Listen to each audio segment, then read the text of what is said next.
Are you ready to learn? Because my super experienced guests are ready to share some really valuable information. Make sure and listen all the way to the end to get help and support. So let's start with the best audio experience. Hello guys, welcome to our show. Good people, welcome.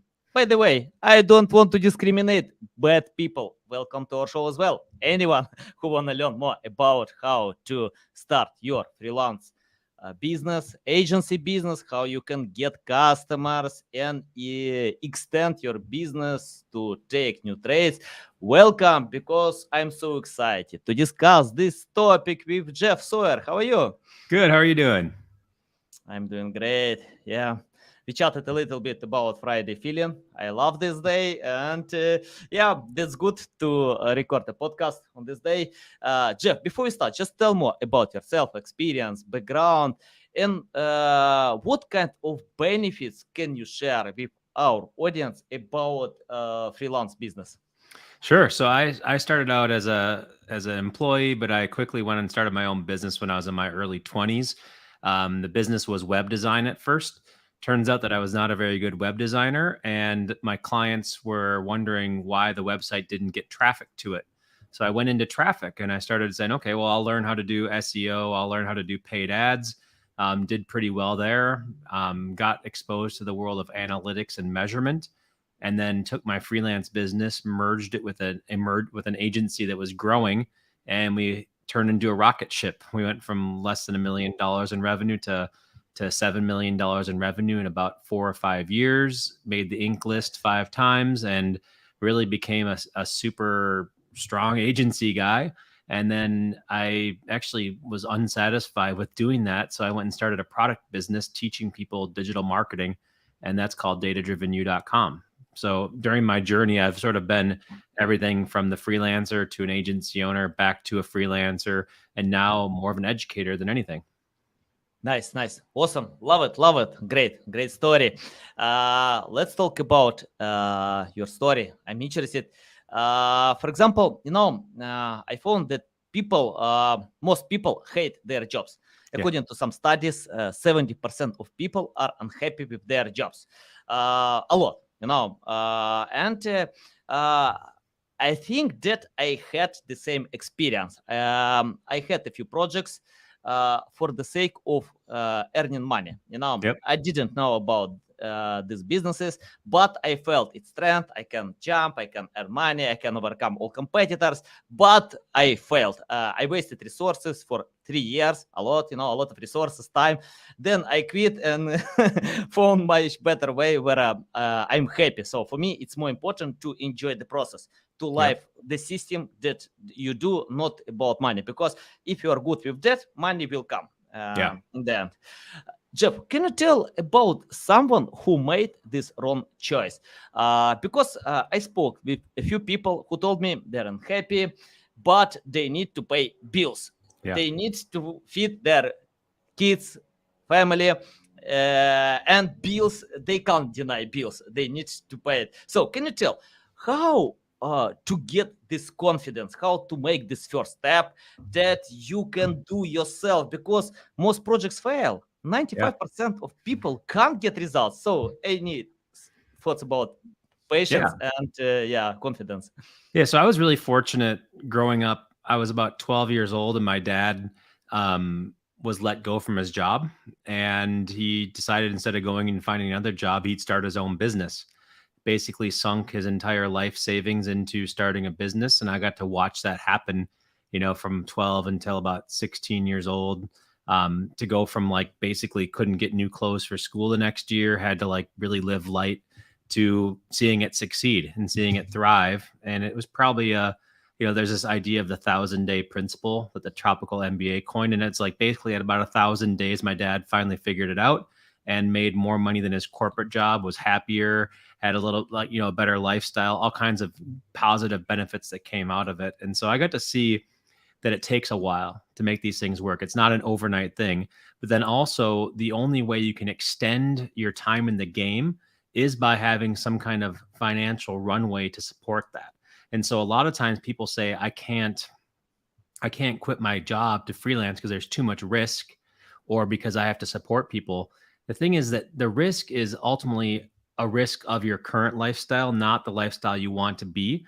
And so what I always tell people is if you want to quit but you can't afford it, quote unquote, then I would say before you quit, you should spend 6 months saving up so you can afford it, right? You should be buying your runway, because that's really the only thing that most people like. There's a difference between failing and being a failure. Failing happens all the time and every day. Being a failure is when you give up, or when you went into something where you just you didn't really give it a chance to go, right? Now you can be a failure because you didn't have any money. That happens all the time, but you can also create that opportunity for yourself by saving. So if somebody's really feeling the risk there, I'd say look at your finances, look at what you're doing, and save money to have the runway to go forward. Because this does take at least 6 to 12 months before you can really start to say this is working. And then it takes probably, I said 1,000 days. We're talking about almost 3 years before you replace the income you made at your old job. So it's not a short-term fix, but the long-term benefits are tremendous. I'm here to tell you that. Yeah, I think, the biggest issue when people build high expectations. When I start something new, I always think, wow, I can earn a lot of money. I can feel it. I can get high results. Competitors suck. So I know how to do it. But then pitfalls are coming. The reality is coming. Many errors, mistakes are coming. Failing is part of the process. You can avoid failing, but you can learn from failures. So I made a lot of mistakes in my life. It's really hard to count them, but I keep doing them. But yeah, it's part of the process, because everyone starts from generic strategies, just that everyone does. Then you can adapt, change, and go ahead. Let's talk about patience. You remind me, Gary Vee. He told about his success journey. He created this business for his family, for father, but he had only time at night. So he promoted his Twitter account from 7 p.m. to 3 a.m. every single day, including weekend. He skipped all parties. He skipped all lifestyle, like to spend time with friends, because of this patience. 7 years. And I like this phrase when he told, you can do everything wrong for 5 years, but it doesn't mean that you can't succeed. So you can go ahead. Can you tell about patience? How to be patient? Because most people are impatient. According to a few studies, people don't record the second episode of podcast, don't write the second article, don't film the second video, because they can't get results from the first one. I have no idea how to do it. Yeah. Probably, I think impatience comes from a lack of goals and a lack of understanding as to what you want to do. Maybe even a lack of vision as to what the point of this whole thing is. So a lot of people get excited about an idea, and then that idea was not really the same as a business. So an idea is not a business, right? An idea is sort of like a thing. Like, and you said, there's a lot of advice out there. We all start sort of being generic and sort of doing whatever, imitating what we see out there, but we don't always see the steps that somebody makes to get to that point. So Gary Vee, actually, I watched him on videos, and I knew who he was 20 years ago or 15 years ago, and when he was underground and when he was barely there, and you could see the energy there, but he wasn't, he was testing things out, that's for sure. So I think a lot of people, but he had a conviction to own the New York Jets. Like, his idea was that he wanted to own a football team. And so if your ambition is to own a football team, what do? You unpack, like, okay, well, how does other people own football teams? They own a business. Every one of them is a wealthy business owner of some sort, or they inherited it, which we can't really control inheritances. But they did that. Okay, well, how do you become a wealthy business person? Well, you need to have a business. You need to have an idea. Generally, you need to have, you either have to have build it up from the ground up, or you need to have some investors, or you need to do things, right? What type of businesses are valuable? Media companies, which he has, software companies, brick and mortar retail companies. Like, there's a lot of different things that are out there. And so if you start with your goal in mind, then you start working backwards of people who have achieved that and sort of following their journey. Now, when you decide, hey, I want to start a podcast, you're doing it because you have conviction that a podcast is the vehicle to help you reach your goals. Now, most people, what they do is they say, I want to do a podcast because it sounds cool, or I like podcasts. They do an episode and they realize that they actually aren't, that it's not their dream or their goal. And I'm fine with people quitting that. I'm fine with people quitting that they tried it once, it scratched the itch, it wasn't their dream. But if you want to end up living the dream, you do need to decide what the dream is and then make strides to it.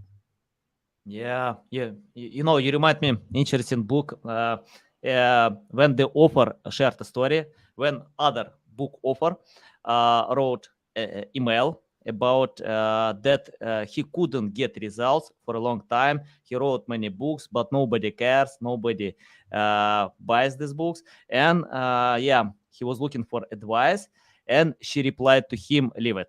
It's not yours. You know, if you are suffering a lot by doing something, it's not your direction. Find something else, you know. But if you love writing, if you can't live without that, don't care about that. Just go ahead. Results will come in the end." Yeah. So yeah, love it. And let's talk about goals, ideas. For example, some ideas are, I know, for example, Elon Musk. Yeah, he has a goal to bring people to Mars. Mark Zuckerberg had goal to unite all people in the world. Can you tell about setting crazy ideas like this genius, like Mark Zuckerberg, Elon Musk, many others, or about real ideas that you can feel that you have resources, skills to implement? So how to find the balance between them?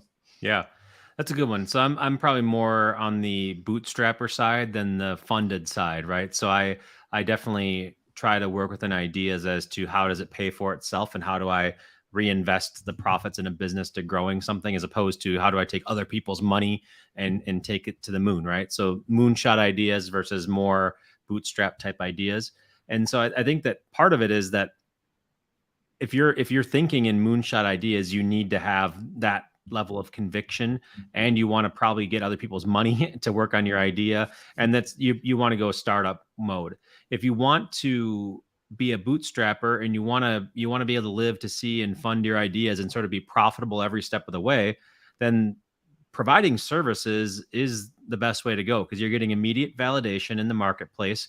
You're immediately helpful. And so being a freelancer or a small agency is exactly where I think you can be with getting your freedom. Like, you're basically, my progression is job, freelancing to get paid more than your job. You should get paid at least twice as much as your job if you do it right, to the point where you have some extra money and some extra resources around that you can then either decide to hire people to replace yourself and to sort of build an agency, or you can take that money and invest it in a different type of company. So the reason why I left my agency actually was because I didn't want to just provide more services at a higher level. I wanted to create a product. And so I reinvested all the profits I had from being a profitable service business, and then went in, built the runway to build a product business. And then that allowed me to go to the next thing, right? So the timeline is the big difference, right? The timeline is much slower when you're only reinvesting money you've made versus somebody else's money, right? So if I were to say, and I wouldn't call it a mistake, but if I were to really put lightning or gasoline onto this thing, I would have chosen to use somebody else's money to fulfill that vision with a higher chance of failure. Mm-hmm. Yeah, love it, awesome. Let's talk about, for example, I read a book about how Nike was created, and what I found, when entrepreneurs can create such companies, big companies, they have a lot of headache. And people can envy them, but you can't envy people who, jealous to Elon Musk, who spent all time by working. He didn't have any vacation.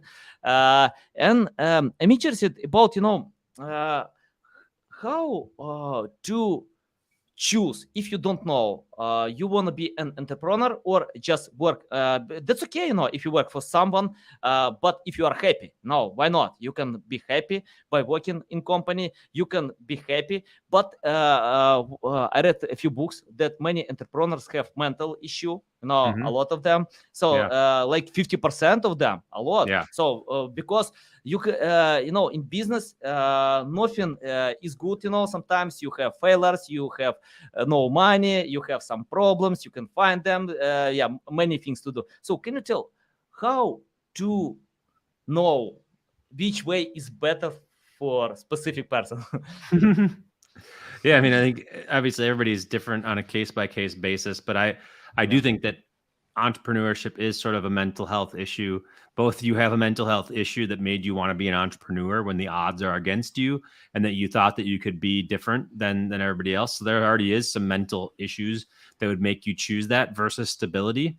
But that's just how I was wired. Like I knew I was going to be an entrepreneur from my early ages. From when I was about 10 years old, I knew that that's what I wanted to do. Some people aren't born that way, right? I think most people want to try it once. They dream about what would it be like if they had a business, if they were in control, if they had the rules. But I think there's natural leaders and natural followers. So it's not for everyone. I think a lot of people, they basically start freelancing, or they quit their job and they try to start a business, but they're actually just trying to start. They're trying to get paid more in their job. So they basically treat it like a job. They don't understand that to be an entrepreneur, you're not just the employee. The employee is maybe 10 to 20% of your time as an entrepreneur. The rest of the time is business development, aka sales. It is process. It is people. It's hiring. It's schmoozing clients. It's delivering the work. There's so much more to it. And they're like, oh, wow, this is more than I thought. So entrepreneurship takes a skill set that can handle and think about all these different things. And most people that have all those skills, it is a mentally taxing thing to try to be good at any of those things, right? So I think it's natural that you sort of have to be a little bit wired differently, and even to start this thing. And then when you do start the thing, there are problems, there are challenges, and you have to keep on teaching yourself that you are right. And that can definitely cause problems with relationships. Now, a lot of people envy these people who are entrepreneurs who end up having terrible relationships. Like they're in and out of relationships. I don't think they're necessarily good people. So I don't envy them, because that's not what I want to be. Yeah, nice. Once I spoke with Neil Patel, and he told me a story. Probably he shared the story in other places as well, but the story was he was unhappy in college. So that was the wrong choice to go to college, because he couldn't develop critical thinking. In college you can get basic knowledge, skills. Then in life you need to adapt, to change a lot. And for example, I don't remember anything from my college. I spent so much time there, but I don't know if I work 5 years for someone else, I can get much better skills. And I see when great entrepreneurs can tell that college is obsolete. What do you think for youngsters who don't know where to go? Is it a good idea to go college if they want to be an entrepreneur in one day? Yeah, I mean, it's funny. I went to a school that was very entrepreneurial. It was a business college, basically. And a lot of my friends had a major called entrepreneurship, and none of them are entrepreneurs. I never took a business class in my life, but I knew I wanted to be an entrepreneur, and I just did it, right? So I think that you are who you are, whether, if you're going to do it, college may or may not help you. College does provide a lot of things outside of the education piece. It does provide connections. It provides indoctrination. It allows you to mature on your own in a friendly environment. Some people are late bloomers. So I'm a late bloomer, and like I started to bloom in college. So if I would have been in the workplace, I probably would have missed those years. So I think that college was right for me. Some people already know, they're already fully formed when they go into it. College might not give them the same benefit. Neil Patel, I remember back in the days, he was an affiliate marketer when he was in his teens. He wasn't, before college, he was making money online. He was really successful. I remember seeing his name everywhere in the mid 2000s when I was getting into this business as well. So it's like that guy was going to be him no matter what. He was already there, whether there was college or not. So yeah, it's probably not right for him. a lot of people who don't have that, they're not fully formed human beings. You're buying yourself 4 or more years to figure out who you are, and that's important for them. Yeah, nice. Okay, let's talk about digital marketing. I opened your LinkedIn profile because I love opening LinkedIn profiles, and I see that in your bio, digital marketing speaker, professor, and Google Analytics consultant. Let's talk about choosing the right direction in digital marketing because it's huge. Yeah, SEO, paid marketing, social media. I know some specialists who pay attention to a teeny direction. For example, to optimize LinkedIn profiles. People can earn 6 figures by optimizing LinkedIn profiles. And some of their clients are Tony Robbins. Tony Robbins can create on LinkedIn profile, but they prefer to cooperate with people who can do it much better, to pay good money. So can you tell how to choose the right direction? Because we have many different directions, and I found some people jack of all trades. They try to provide high quality services everywhere, but many agencies just do one thing or one niche. For example, link building for health niche, or PR campaigns, or technical optimization, or just paid marketing. Can you tell how to find the right direction? Yeah, I mean, I often think that it's a size thing of your business. So when I was at my agency, we grew to 50 employees, and I oversaw paid search, organic search, analytics, social. I oversaw it all, and we were good at all those things, and I was good at all those things. And it was nice because we had the resources to deal with it. When I went out on my own, again, after I left, I positioned myself as the analytics guy.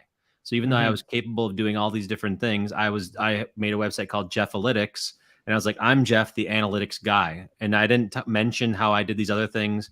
I became the analytics person, and it gave me a lot of opportunities because, like you said, even though I was good at those things, I couldn't brand myself in 5 different buckets at the same time. And so that's why I ended up doing that. And I think that's important for anybody, is you want to choose a niche based on how the size of the resources you have. And then you can always add to it later on. Generally speaking, the more narrow you are with your focus, the easier it is to find clients because you're a one of one instead of a one of everybody. So you might narrow it down. You might go into that area. You might brand yourself that way.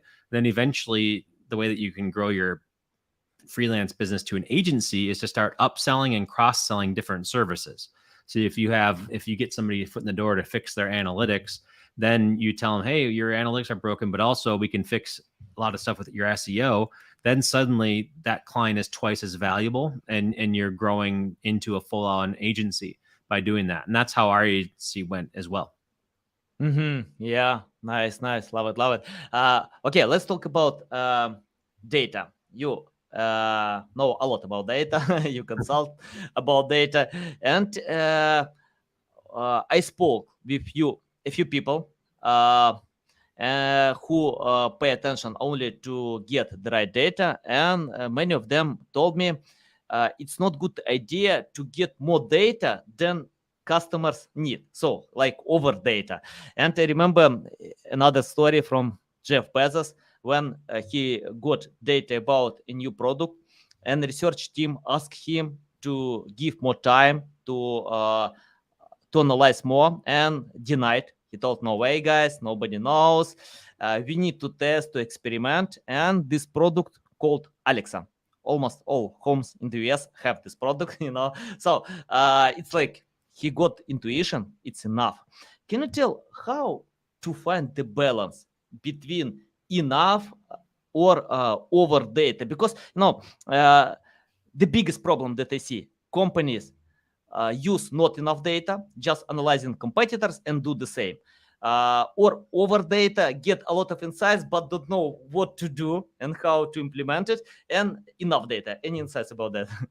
Yeah. So I it's funny because this is near and dear to me. I created this thing called the small data model, which is the essential thing is only collect as much data as you need.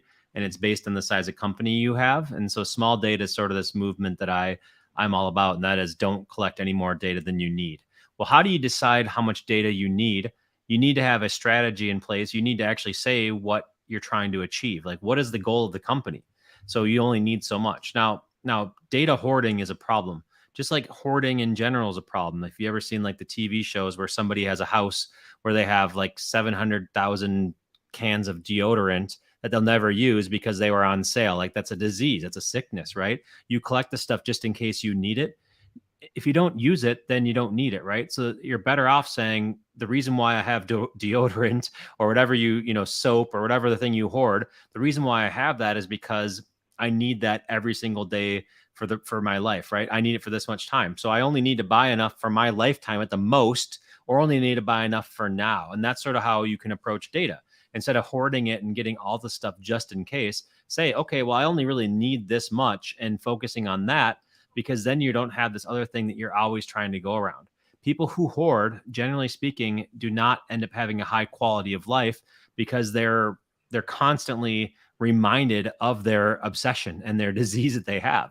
And I think it's the same way with data. So if you collect all this data, I know people who try to track everything, perfectly matching up their Google Analytics to their CRM system, to their paid ads, trying to get everything linked up. Nobody ever looks at it because that's not really how the world operates. We need just enough data to make a decision as opposed to all the data. Nice. Yeah, valuable.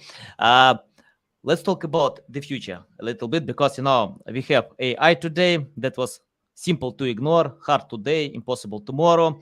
And yeah, it's not only trending, it's present, it's daily tool. But I see when people scared about this tool, they think that this tool will replace them, and some can tell that it's not good idea to start a digital marketing agency because of AI that will replace anyone. What do you think about AI? What kind of future will be with AI, and how to use AI in the right way? I love AI. I use it every day. I use it in a different way than everybody suggests, though. I use AI to summarize vast amounts of data that I collect on a daily basis. So, for example, some people might say, I want AI to write me an SEO article. That's like beginner level stuff. That's basically that. I don't like that because you're not really adding value.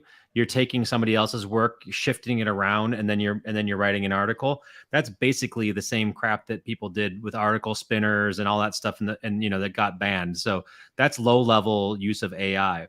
What I do is here's an example of how I'd use AI. I would take this transcript of what we're talking about now. I get it transcribed in real time using something like Otter.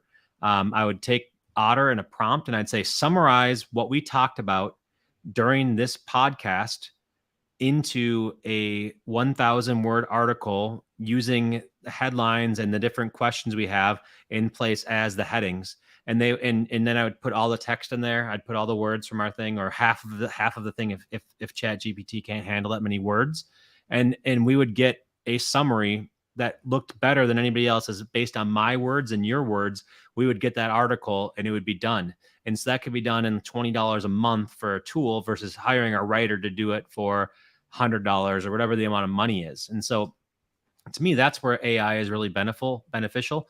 Say another thing is, like, take a data set of your, search position changes in SEMrush or in a tool, right? Take that and then feed it into the system and say, okay, write a narrative about what we've learned from this data set that tells us what we should do next. So they're able to go through hundreds and thousands of rows and come up with a recommendation based on their ability to crunch data, as opposed to, but the data is yours, or the data is data that you pulled in there. So curation is a very important piece of this. The more you feed it, the better you feed it, the better you're going to get results. Using it to say, go search the internet and write an article that adds no value about this topic, you're not very valuable in that case. Yeah, I couldn't agree more. You unhided a few of my secrets, but I got a few ones as well, because I love using this tool, like editing. I can write some copy, then ask ChatGPT, please edit, and I get great, unique stuff. But if you ask to write from scratch, it doesn't matter what kind of command can you give, you get the best rewriting text ever with great grammar, but it's rewriting. Nobody cares about rewriting. Exactly. Yeah, you can't get results with that. So yeah, I don't recommend. Even in our course, we usually teach about how to create high quality text without thinking about Google. Forget about Google. Think about human being. You can optimize for Google. You need to do it. But people sometimes don't understand the main goal of SEO. It's not only ranking on Google. SEO teaches how to create high quality content, Yeah. how to increase site speed, how to get authoritative backlinks. For example, our previous press release got links from New York Times.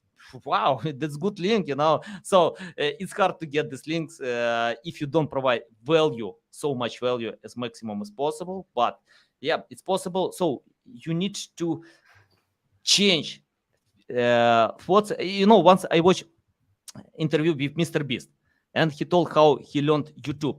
He didn't learn algorithms. He doesn't know how this algorithms works.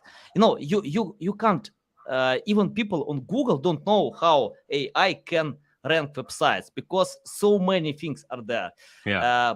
But if you think about human being, if you create content for a human being, and people love it, then Google, YouTube, LinkedIn will fit them more with your content because it's good content.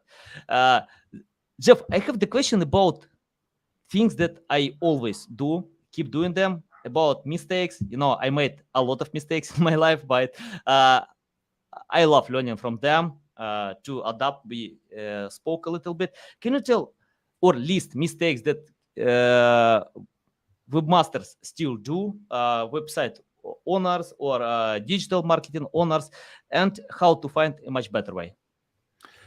Yeah, that's a good one. So I think a lot of mistakes. I mean, just there's so many mistakes that people make out there, one of them, one of the most tactical ones is not tracking, like putting all your effort into a marketing campaign, but not having any plan for what you're going to measure and knowing if it's successful or not. So, like sending a bunch of traffic to your website, but not using tracking URLs. A lot of people still don't even know that tracking is possible on a website. Now, I know that this is basic to a lot of people. It's been around for 20 years, but I see that mistake every single day. Really not knowing what the overall strategy is or what you're trying to achieve here. Choosing what you do based on the platform instead of being based on the user. There's platform specific stuff. You just mentioned Mr. Beast, and yeah, he maybe didn't study algorithms. He didn't really study how these things work, but he studied people. He understands what his audience is, and he understands what is interesting to people, and he takes that feedback and he knows what's cool and he knows what he can do. So he sees the Squid Game show and he thinks of it as an opportunity to create his own Squid Game. Most people wouldn't do that. He doesn't. He looks at these things as like, what would people watch? Oh, this is the most popular show on TV. I can parody that. Or, hey, people like money. They want me to give away money. They'll watch that. Like, he's brilliant, right? I really like him because he is a generous guy who just basically understands people.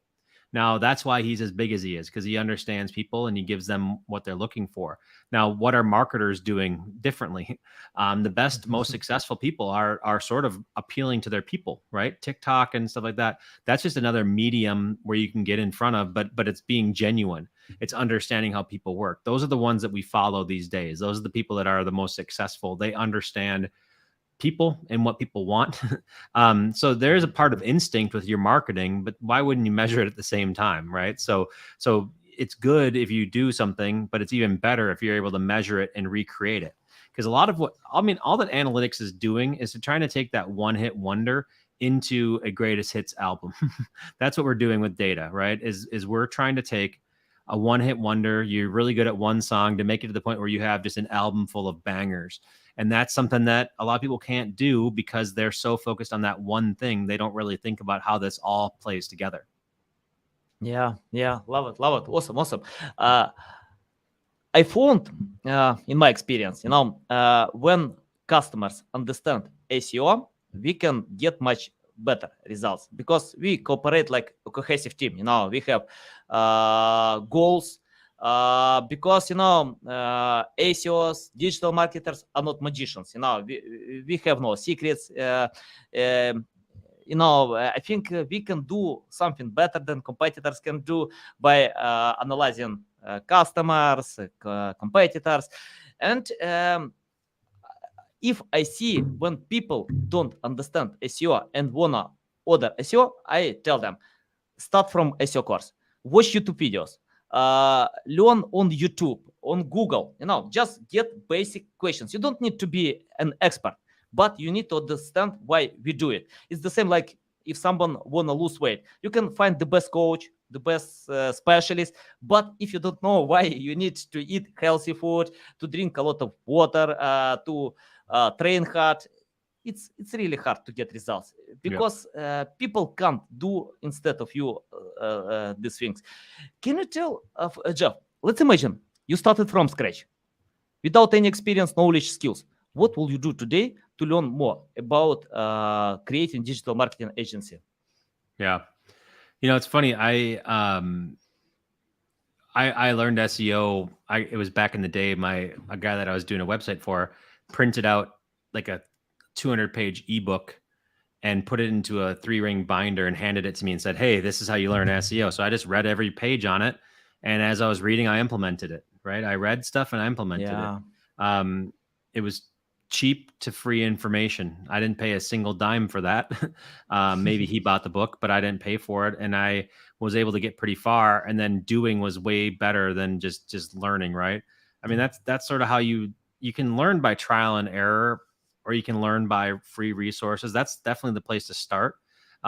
Generally, you get what you pay for, though. So I would recommend, YouTubing, learning these things as much as you can. But then usually the best stuff is under the community or under the paid courses, that type of stuff. That's where the best information comes, because it's helping you implement it and it's using that expertise, right? So learning just from reading can only get you so far. It's not the practical knowledge. You can also learn by doing or through coaching. And so that's really where I do things. Like, I have my courses out there. They're valuable. I have a lot of free stuff on YouTube. We have a lot of free, our blog does really well. But ultimately, the ones who retain the most are the ones who find some kind of community or tribe that they go with and use that as a way to implement things. Or they hire a coach who's been to where they want to go, who can cut the line and get them there faster. So I think that you can, you could just watch YouTube videos forever, but you'll probably stagnate at a certain point. You need to put it into action, and you need to get out there more if you want to truly excel. Yeah, the best advice ever. It's like, for example, if you read 100 books how to play soccer, I don't know how you can beat Cristiano Ronaldo or Leo Messi, who can prefer to hit the ball 10,000 times. Even mediocre players, medium level players, you can't beat people who implement, who do instead of learning. Once I got a question, if I listen to all your podcast episode, can I become a great marketer? I replied, no, you can't. You can't. It's not like to learn everything. I can't learn 18% of new skills that are coming. I choose priorities, but I prefer to implement, to test, to experiment. And some people can take this course because of checklist from Lily Ray. I don't want to say how much I paid her for this checklist about EEAT, but I charge for this course like $10, not a lot, not big money, but well structured with Jeff Coyle, Lily Ray, many other great experts. And I give often for free just to learn this course, because you can understand the basic. Then you can choose the right experts and try to implement. Don't learn everything. Choose loving topics where you want to become expert and go ahead with that. Yeah, just learn from experts, but it's more important to practice than overlearning. Yeah. Jeff, and my final question about the future. So can you forecast the future? What kind of future will be in digital marketing? Because we have AI today, probably AI will change. Not probably, AI will change, but we can adapt. So any insights, what kind of future and how to adapt today? Yeah, I mean, the future is funny because, like, what's the timeline on it? So I think tactics change every 2 years. Strategies last for hundreds of years. So Yeah. I'm a big fan of there's 2 strategy frameworks that I always cite and think about. The AIDA, which is a top of funnel to the bottom of funnel, awareness or attention, interest, desire, action. That's 100 plus years old. The other one is the awareness cycles from unaware to problem aware, solution aware, product aware, and fully aware. Those two things are sort of like always going to be there no matter what the platform is. It's to take the tactics that are popular and that get you attention today and put them into one of those frameworks. Will decide where you're going to go moving forward. And so, for example, the best attention method right now is probably a TikTok, right? It's you create a video and you can get millions of views, or it's Google search or whatever. I mean, it depends on how much competition there is out there. But the future to me is that basically whatever we learn today, we'll have to change 2 years from now based on the technology. It's getting more towards privacy. It's getting more towards gated walled gardens. It's more difficult to get reach.